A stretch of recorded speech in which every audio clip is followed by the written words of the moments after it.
Galerinha, hoje eu vou fazer o bike check da minha bike. Primeiro, guidão Bazooka da Bomb, freio Shimano hidráulico, manopla Idger, essa manopla é muito boa. Pneu é um Kenda, vocês podem ver aqui, calma, foca, Kenda.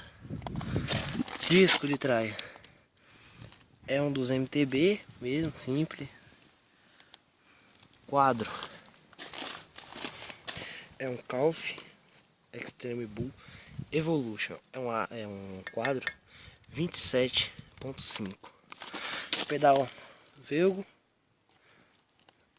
pé de vela Alívio. Calma, deixa eu posicionar aqui. Alívio.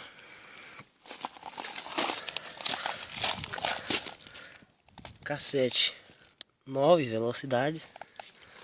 Eu ainda pretendo botar um guia de corrente e deixar nessa coroa aqui. Bom, os aros são VMAX. Cubo da frente aqui é um Deore. Mesa da Zoom, ela é curtinha, é boa. Paralama da Mundi Bike. Cubo da frente é um Surfing. O disco da frente é um zoado que eu tentei pintar, mas não ficou legal. É um cubo não, é um disco Absolute 160 mm. Suspensão é uma Dirt, ST Dirt 130 mm de cargo.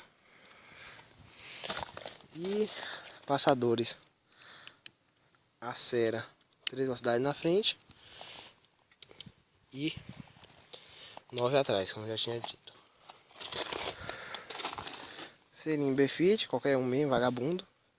Canal de Haiwan, bom também. Bom, galerinha, é só isso mesmo. Valeu.